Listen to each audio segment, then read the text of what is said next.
అప్పుడు రామారావు గారి పిచ్చి కదా, అతని వెనకాల తిరిగేవాళ్ళు వ్యాన్ వెనకాల. ఒకరోజు నాకు కబురు వచ్చింది ఎన్టీ రామారావు గారి దగ్గర నుంచి, మళ్ళీ అర్జెంటుగా హైదరాబాద్ రమ్మన్నారని. నేను వెంటనే వెళ్ళాను. అప్పటికే నేను డిగ్రీ పూర్తి అయింది. ఇది చెప్తే నా కోసం చెప్పలే, అతని మనస్తత్వం కోసం చెప్తున్నాను. నేను రమ్మంటే హైదరాబాద్ వెళ్ళాను. ఏదో స్టూడియో సినిమాల్లో ఉన్న తారక రామ థియేటర్లో ఉన్నారు.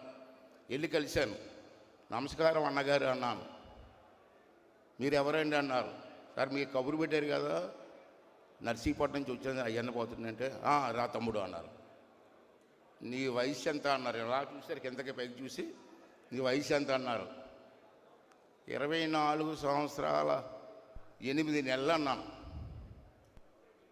అరే రే తమ్ముడు, నీకు టికెట్ ఇద్దాం అనుకున్నానే, నీకు వయసు సరిపోవట్లేదు, సారీ అన్నారు. అలాగా అన్నగారు టికెట్ పొమ్మంటాడు బయటికి భయం వేసి అన్నగారు అన్నాను. ఏంటి చెప్పు అన్నారు. ఎలక్షన్ వచ్చేటప్పటికి నాకు 25 సంవత్సరాలు పూర్తి అయిపోతాం కదా. లెక్కేసారు, లెక్కేసుకొని ఓకే నీదే టికెట్ వెళ్ళిపో అన్నాడు. ఇచ్చారు టికెట్ ఇచ్చారు. నాకు 25 ఇయర్స్ గెలిచాం. అన్నగారు ఫోటో పెట్టుకొని, నా గొప్పతనం కాదు, అన్నగారు ఫోటో పెట్టుకొని ఇంటికి తిరిగాం. ఓట్లు వేసారు, గెలుస్తాం. గెలిచిన తర్వాత అన్నగారు ముఖ్యమంత్రి అయిపోయారు. బ్రహ్మాండంగా పార్టీ నడుస్తుంది, అనేక కార్యక్రమాలు చేస్తున్న సమయంలో ఒక సంఘటన జరిగింది. అదే ఈ పుస్తకానికి కారణం. ఏటా సంఘటన అంటే, నేను అసెంబ్లీ టైము స్టార్ట్ అయింది, వస్తుంది దగ్గరికి. మా విశాఖపట్నం జిల్లాల ఎమ్మెల్యే అందరూ కలిసి హైదరాబాద్ వచ్చాం. ఇది చాలా ముఖ్యమైన సంఘటన అండి, వినాలి మీరు. ఈ ఘటన 4 లైన్ల ఘటన ఇదే మలుపు తిప్పింది. మేమేం చేసామంటే, మాకు ఎమ్మెల్యే క్వార్టర్స్లో రూమ్లు ఇచ్చారు ఎమ్మెల్యేలకి. వచ్చి పడుకున్నాం. ఉదయం లెగిసి వెలగాల పడుకున్నాం. మరుసటి రోజు ఎన్టీ రామారావు గారు అమెరికా నుంచి వస్తున్నారు. ఆపరేషన్కి వెళ్ళారు అమెరికా. హార్ట్ ఆపరేషన్కి వెళ్ళి పూర్తి చేసుకొని తర్వాత రోజు వస్తున్నారు హైదరాబాద్. మేమందరూ కూడా అన్నగారిని వెళ్ళి ఎయిర్పోర్ట్కి వెళ్ళి దండం పెట్టుకోవడం కోసం మేము అందరం నిర్ణయించుకున్నాం. అందుకే వచ్చాం. బాబు ఏయ్ ప్లీజ్ 2 నిమిషాలు కామ్గా ఉండండి.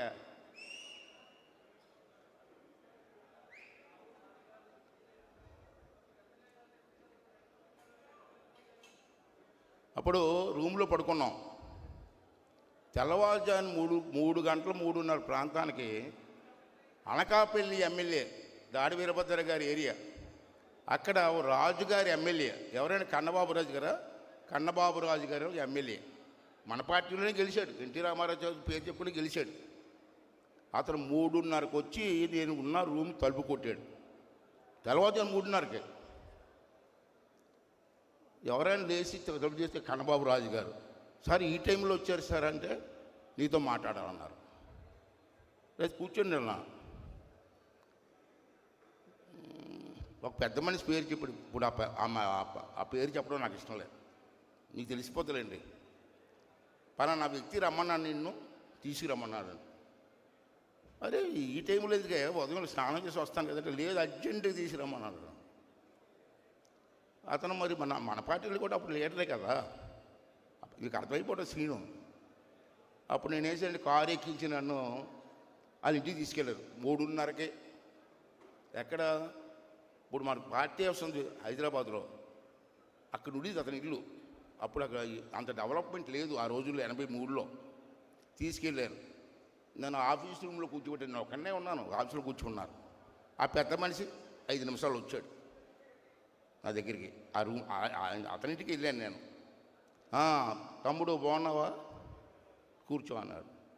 కాఫీ ఇవ్వలేదు, మంచిలు కూడా ఇవ్వలేదు, కూర్చోబెట్టాడు. ఏమండి పిలిచారంటే, ఒక కాగితం ఇలా ఇచ్చాడు, దాంట్లో సంతకం పెట్టుకున్నాడు.